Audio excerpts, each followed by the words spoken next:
والمحصنات من النساء إلا ما ملكت أيمانكم كتاب الله عليكم،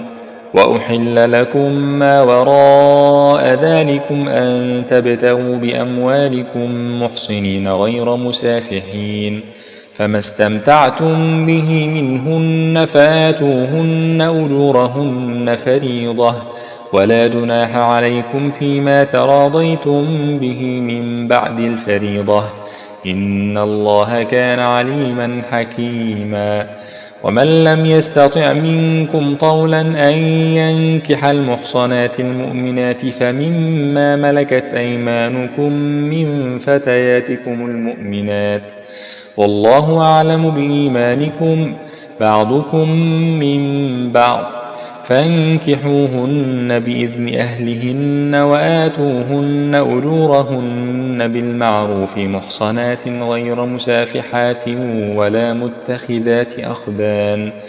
فإذا أحصن فإن أتين بفاحشة فعليهن نصف ما على المحصنات من العذاب، ذلك لمن خشي العنة منكم، وأن تصبروا خير لكم، والله غفور رحيم. يريد الله ليبين لكم ويهديكم سنن الذين من قبلكم ويتوب عليكم، والله عليم حكيم. والله يريد أن يتوب عليكم ويريد الذين يتبعون الشهوات أن تميلوا ميلا عظيما، يريد الله أن يخفف عنكم، وخلق الإنسان ضعيفا. يا أيها الذين آمنوا لا تأكلوا أموالكم بينكم بالباطل إلا أن تكون تجارة عن تراض منكم، ولا تقتلوا أنفسكم، إن الله كان بكم رحيما. ومن يفعل ذلك عدوانا وظلما فسوف نصليه نارا، وكان ذلك على الله يسيرا. إن تجتنبوا كبائر ما تنهون عنه نكفر عنكم سيئاتكم وندخلكم مدخلا كريما. ولا تتمنوا ما فضل الله به بعضكم على بعض، للرجال نصيب مما اكتسبوا وللنساء نصيب مما اكتسبن، واسألوا الله من فضله، إن الله كان بكل شيء عليما. ولكل جعلنا موالي مما ترك الوالدان والأقربون والذين عقدت أيمانكم فآتوهم نصيبهم، إن الله كان على كل شيء شهيدا. الرجال قوامون على النساء بما فضل الله بعضهم على بعض وبما أنفقوا من أموالهم، فالصالحات قانتات حافظات للغيب بما حفظ الله. واللاتي تخافون نشوزهن فعظوهن واهجروهن في المضاجع واضربوهن، فإن أطعنكم فلا تبغوا عليهن سبيلا، إن الله كان عليا كبيرا. وإن خفتم شقاق بينهما فابعثوا حكما من أهله وحكما من أهلها إن يريدا إصلاحا يوفق الله بينهما، إن الله كان عليما خبيرا. واعبدوا الله ولا تشركوا به شيئا، وبالوالدين إحسانا، وبذي القربى واليتامى والمساكين والجار ذي القربى والجار الجنب والصاحب بالجنب وابن السبيل وما ملكت أيمانكم، إن الله لا يحب من كان مختالا فخورا. الذين يبخلون ويأمرون الناس بالبخل ويكتمون ما آتاهم الله من فضله، وأعتدنا للكافرين عذابا مهينا. والذين ينفقون أموالهم رئاء الناس ولا يؤمنون بالله ولا باليوم الآخر، ومن يكن الشيطان له قرينا فساء قرينا. وماذا عليهم لو آمنوا بالله واليوم الآخر وأنفقوا مما رزقهم الله وكان الله بهم عليما. إن الله لا يظلم مثقال ذرة وإن تك حسنة يضاعفها ويؤت من لدنه أجرا عظيما. فكيف إذا جئنا من كل أمة بشهيد وجئنا بك على هؤلاء شهيدا يومئذ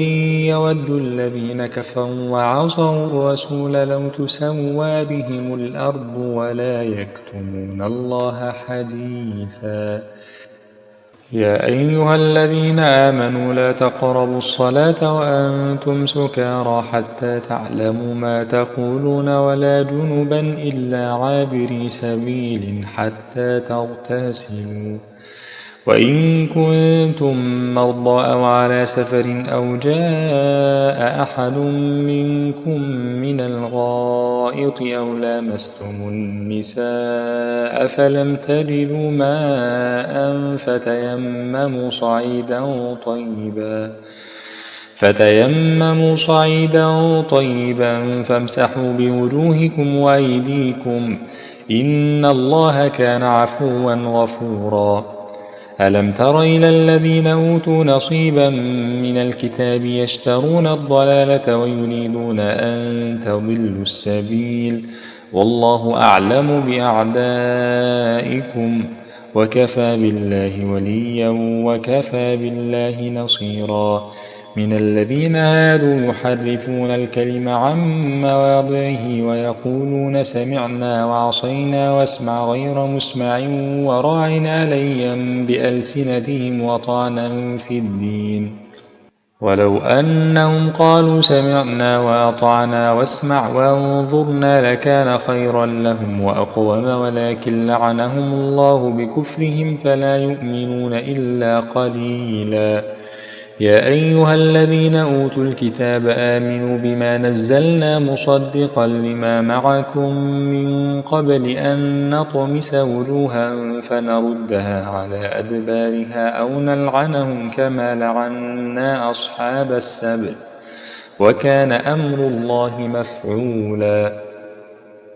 إن الله لا يغفر أن يشرك به ويغفر ما دون ذلك لمن يشاء ومن يشرك بالله فقد افترى إثما عظيما. ألم تر إلى الذين يزكون أنفسهم بل الله يزكي من يشاء ولا يظلمون فتيلا. انظر كيف يفترون على الله الكذب وكفى به إثما مبينا. ألم تر إلى الذين أوتوا نصيبا من الكتاب يؤمنون بالجبت والطاغوت ويقولون للذين كفروا هؤلاء أهدى من الذين آمنوا سبيلا. أولئك الذين لعنهم الله ومن يلعن الله فلن تجد له نصيرا. أم لهم نصيب من الملك فإذا لا يؤتون الناس نقيرا أم يحسدون الناس على ما آتاهم الله من فضله فقد آتينا آل إبراهيم الكتاب والحكمة وآتيناهم ملكا عظيما فمنهم من آمن به ومنهم من صد عنه وكفى بجهنم سعيرا. إن الذين كفروا بآياتنا سوف نصليهم نارا كلما نضجت جلودهم بدلناهم جلودا غيرها ليذوقوا العذاب إن الله كان عزيزا حكيما. والذين آمنوا وعملوا الصالحات سندخلهم جنات تجري من تحتها الأنهار خالدين فيها أبدا لهم فيها أزواج مطهرة وندخلهم ظلا ظليلا. إن الله يأمركم أن تؤدوا الأمانات إلى أهلها وإذا حكمتم بين الناس أن تحكموا بالعدل إن الله نعم ما يعظكم به إن الله كان سميعا بصيرا يا أيها الذين آمنوا أطيعوا الله وأطيعوا الرسول وأولي الأمر منكم فإن تنازعتم في شيء فردوه إلى الله والرسول إن كنتم تؤمنون بالله واليوم الآخر ذلك خير وأحسن تأويلا ألم تر إلى الذين يزعمون أنهم آمنوا بما أنزل إليك وما أنزل من قبلك يريدون أن يتحاكموا إلى الطاغوت وقد أمروا أن يكفروا به ويريد الشيطان أن يضلهم ضلالا بعيدا وإذا قيل لهم تعالوا إلى ما أنزل الله وإلى الرسول رأيت المنافقين يصدون عنك صدودا فكيف إذا أصابتهم مصيبة بما قدمت أيديهم ثم جاءوك يحلفون بالله إن أردنا إلا إحسانا وتوفيقا أولئك الذين يعلم الله ما في قلوبهم فأعرض عنهم وعظهم وقل لهم في أنفسهم قولا بليغا وما أرسلنا من رسول إلا ليطاع بإذن الله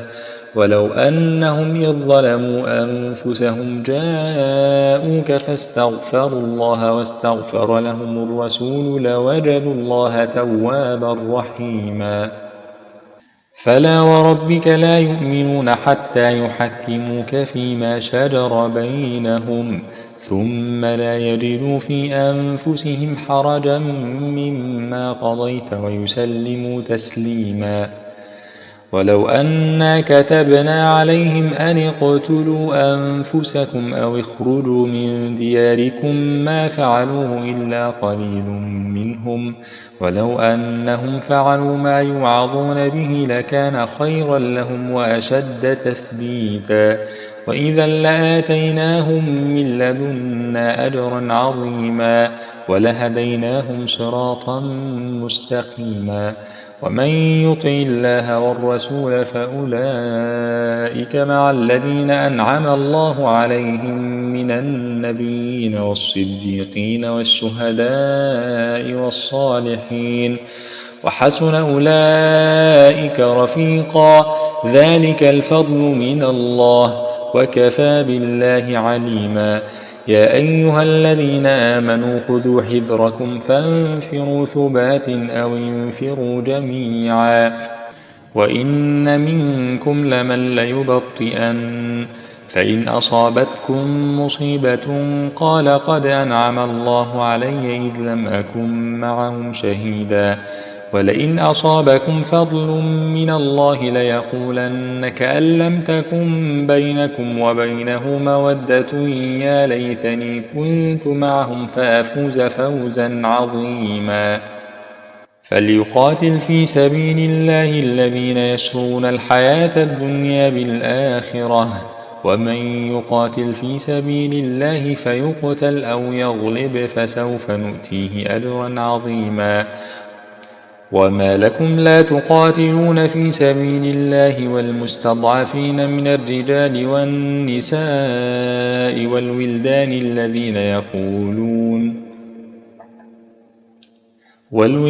الذين يقولون ربنا أخرجنا من هذه القرية الظالم أهلها واجعل لنا من لدنك وليا واجعل لنا من لدنك نصيرا الذين آمنوا يقاتلون في سبيل الله والذين كفروا يقاتلون في سبيل الطاغوت فقاتلوا أولياء الشيطان إن كيد الشيطان كان ضعيفا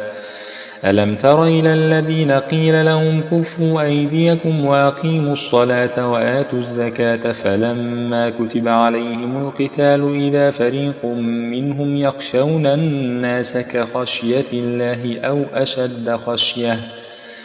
وقالوا ربنا لم كتبت علينا القتال لولا أخرتنا إلى أجل قريب قل متاع الدنيا قليل والآخرة خير لمن اتقى ولا تظلمون فتيلا أينما تكونوا يدرككم الموت ولو كنتم في بروج مشيدة وإن تصبهم حسنة يقولوا هذه من عند الله وإن تصبهم سيئة يقولوا هذه من عندك قل كل من عند الله فما لهؤلاء القوم لا يكادون يفقهون حديثا ما أصابك من حسنة فمن الله وما أصابك من سيئة فمن نفسك وأرسلناك للناس رسولا وكفى بالله شهيدا من يطع الرسول فقد أطاع الله ومن تولى فما أرسلناك عليهم حفيظا ويقولون طاعة فإذا برزوا من عندك بيت طائفة منهم غير الذي تقول والله يكتب ما يبيتون فأعرض عنهم وتوكل على الله وكفى بالله وكيلا أفلا يتدبرون القرآن ولو كان من عند غير الله لوجدوا فيه اختلافا كثيرا وإذا جاءهم أمر من الأمن أو الخوف أذاعوا به ولو ردوه إلى الرسول وإلى أولي الأمر منهم لعلمه الذين يستنبطونه منهم ولولا فضل الله عليكم ورحمته لاتبعتم الشيطان إلا قليلا فقاتل في سبيل الله لا تكلف إلا نفسك وحرض المؤمنين عسى الله أن يكف بأس الذين كفروا والله أشد بأسا وأشد تنكيلا من يشفع شفاعة حسنة يكن له نصيب منها ومن يشفع شفاعة سيئة يكن له كفل منها وكان الله على كل شيء مقيتا وإذا حييتم بتحية فحيوا بأحسن منها أو ردوها إن الله كان على كل شيء حسيبا الله لا إله إلا هو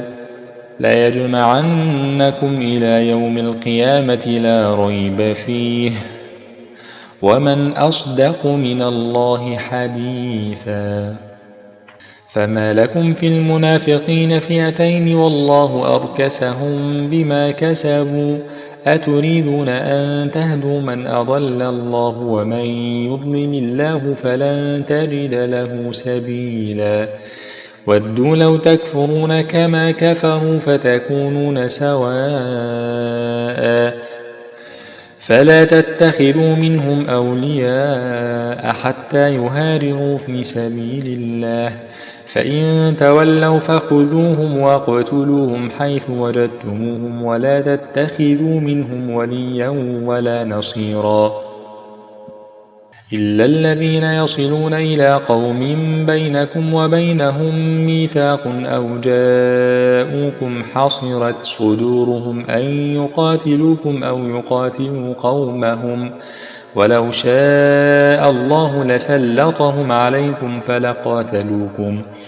فإن اعتزلوكم فلم يقاتلوكم وألقوا إليكم السلم فما جعل الله لكم عليهم سبيلا ستجدون آخرين يريدون أن يأمنوكم ويأمنوا قومهم كلما ردوا إلى الفتنة أركسوا فيها فإن لم يعتزلوكم ويلقوا إليكم السلم ويكفوا أيديهم فخذوهم واقتلوهم حيث ثقفتموهم وأولئكم جعلنا لكم عليهم سلطانا مبينا وما كان لمؤمن أن يقتل مؤمنا إلا خطأ ومن قتل مؤمنا خطأ فتحرير رقبة مؤمنة ودية مسلمة إلى أهله إلا أن يصدقوا فإن كان من قوم عدو لكم وهو مؤمن فتحرير رقبة مؤمنة وإن كان من قوم بينكم وبينهم ميثاق فدية مسلمة إلى أهله وتحرير رقبة مؤمنة فمن لم يجد فصيام شهرين متتابعين توبة من الله وكان الله عليما حكيما ومن يقتل مؤمنا متعمدا فجزاؤه جهنم خالدا فيها وغضب الله عليه ولعنه وأعد له عذابا عظيما يا أيها الذين آمنوا إذا ضربتم في سبيل الله فتبينوا ولا تقولوا لمن ألقى إليكم السلام لست مؤمنا تبتغون عرض الحياة الدنيا فعند الله مغانم كثيرة كذلك كنتم من قبل فمن الله عليكم فتبينوا إن الله كان بما تعملون خبيرا لا يستوي القاعدون من المؤمنين غير أولي الضرر والمجاهدون في سبيل الله بأموالهم وأنفسهم فضل الله المجاهدين بأموالهم وأنفسهم على القاعدين درجة وكلا وعد الله الحسنى وفضل الله المجاهدين على القاعدين أجرا عظيما درجات منه ومغفرة ورحمة وكان الله غفورا رحيما إن الذين توفاهم الملائكة ظالمي أنفسهم قالوا فيم كنتم قالوا كنا مستضعفين في الأرض قالوا ألم تكن أرض الله واسعة فتهاجروا فيها فأولئك مأواهم جهنم وساءت مصيرا إلا المستضعفين من الرجال والنساء والولدان لا يستطيعون حيلة ولا يهتدون سبيلا فأولئك عسى الله أن يعفو عنهم وكان الله عفوا غفورا ومن يهاجر في سبيل الله يجد في الأرض مراغما كثيرا وسعة ومن يخرج من بيته مهاجرا إلى الله ورسوله ثم يدركه الموت فقد وقع أجره على الله وكان الله غفورا رحيما وإذا ضربتم في الأرض فليس عليكم جناح أن تقصروا من الصلاة إن خفتم أن يفتنكم الذين كفروا إن الكافرين كانوا لكم عدوا مبينا وإذا كنت فيهم فأقمت لهم الصلاة فلتقم طائفة منهم معك وليأخذوا أسلحتهم فإذا سجدوا فليكونوا من ورائكم ولتأت طائفة أخرى لم يصلوا فليصلوا معك وليأخذوا حذرهم وأسلحتهم ود الذين كفروا لو تغفلون عن أسلحتكم وأمتعتكم فيميلون عليكم ميلة واحدة ولا جناح عليكم إن كان بكم أذى من مطر أو كنتم مرضى أن تضعوا أسلحتكم وخذوا حذركم إن الله أعد للكافرين عذابا مهينا فإذا قضيتم الصلاة فاذكروا الله قياما وقعودا وعلى جنوبكم فإذا اطمأننتم فأقيموا الصلاة إن الصلاة كانت على المؤمنين كتابا موقوتا ولا تهنوا في ابتغاء القوم إن تكونوا تألمون فإنهم يألمون كما تألمون وترجون من الله ما لا يرجون وكان الله عليما حكيما إنا أنزلنا إليك الكتاب بالحق لتحكم بين الناس بما أراك الله ولا تكن للخائنين خصيما واستغفر الله إن الله كان غفورا رحيما ولا تجادل عن الذين يختانون أنفسهم إن الله لا يحب من كان خوانا أثيما يستخفون من الناس ولا يستخفون من الله وهو معهم إذ يبيتون ما لا يرضى من القول وكان الله بما يعملون محيطا ها أنتم هؤلاء جادلتم عنهم في الحياة الدنيا فمن يجادل الله عنهم يوم القيامة أم من يكون عليهم وكيلا ومن يعمل سوءا أو يظلم نفسه ثم يستغفر الله يجد الله غفورا رحيما ومن يكسب إثما فإنما يكسبه على نفسه وكان الله عليما حكيما ومن يكسب خطيئة أو إثما ثم يرم به بريئا فقد احتمل بهتانا وإثما مبينا ولولا فضل الله عليك ورحمته لهمت طائفة منهم أن يضلوك وما يضلون إلا أنفسهم وما يضرونك من شيء وأنزل الله عليك الكتاب والحكمة وعلمك ما لم تكن تعلم وكان فضل الله عليك عظيما لا خير في كثير من نجواهم إلا من أمر بصدقة أو معروف أو إصلاح بين الناس ومن يفعل ذلك ابتغاء مرضات الله فسوف نؤتيه أجرا عظيما ومن يشاقق الرسول من بعد ما تبين له الهدى ويتبع غير سبيل المؤمنين نوله ما تولى ونصله جهنم وساءت مصيرا إن الله لا يغفر أن يشرك به ويغفر ما دون ذلك لمن يشاء ومن يشرك بالله فقد ضل ضلالا بعيدا إن يدعون من دونه إلا إناثا وإن يدعون إلا شيطانا مريدا لعنه الله وقال لأتخذن من عبادك نصيبا مفروضا ولأضلنهم ولأمنينهم ولآمرنهم فليبتكن آذان الأنعام ولآمرنهم فليغيرن خلق الله ومن يتخذ الشيطان وليا من دون الله فقد خسر خسرانا مبينا يعدهم ويمنيهم وما يعدهم الشيطان إلا غرورا أولئك مأواهم جهنم ولا يجدون عنها محيصا والذين آمنوا وعملوا الصالحات سندخلهم جنات تجري من تحتها الأنهار خالدين فيها أبدا وعد الله حقا ومن أصدق من الله قيلا ليس بأمانيكم ولا أماني أهل الكتاب من يعمل سوءا يجز به ولا يجد له من دون الله وليا ولا نصيرا ومن يعمل من الصالحات من ذكر أو أنثى وهو مؤمن فأولئك يدخلون الجنة ولا يظلمون نقيرا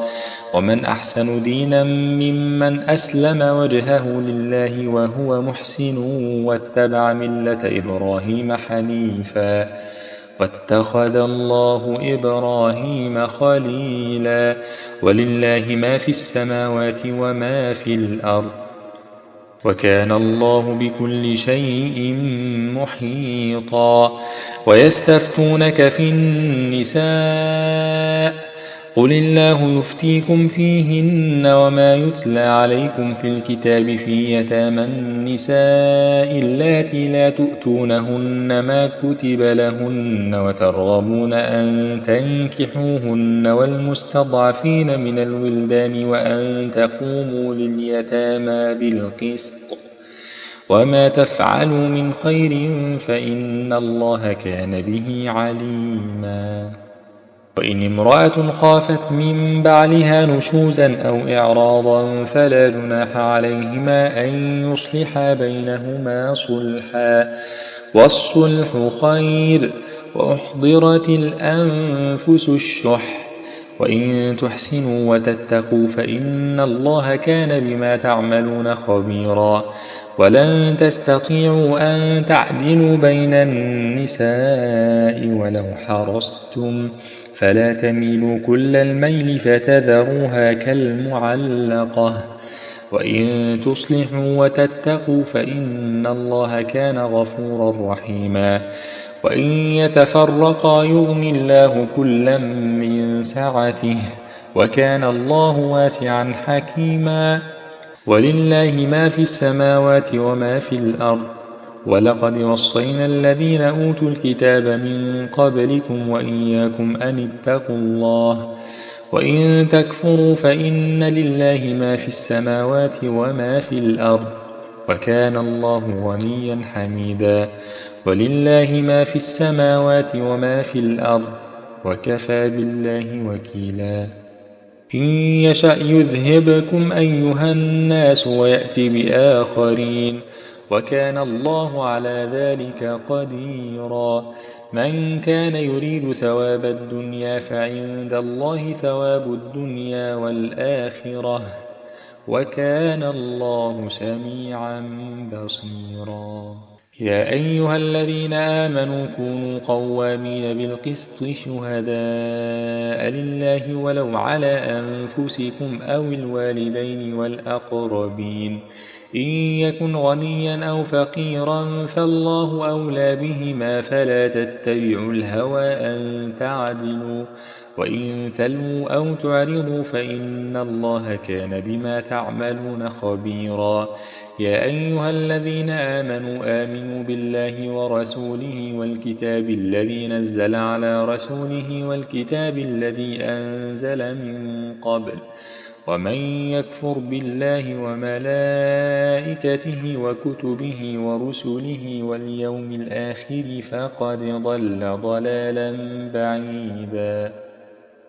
إن الذين آمنوا ثم كفروا ثم آمنوا ثم كفروا ثم ازدادوا كفرا لم يكن الله ليغفر لهم ولا ليهديهم سبيلا.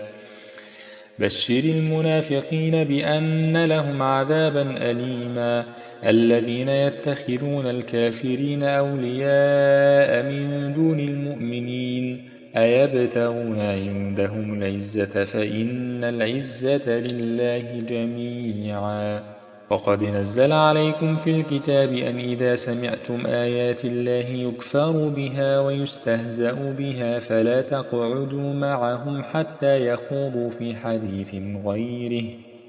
إنكم إذا مثلهم إن الله جامع المنافقين والكافرين في جهنم جميعا. الذين يتربصون بكم فإن كان لكم فتح من الله قالوا ألم نكن معكم وإن كان للكافرين نصيب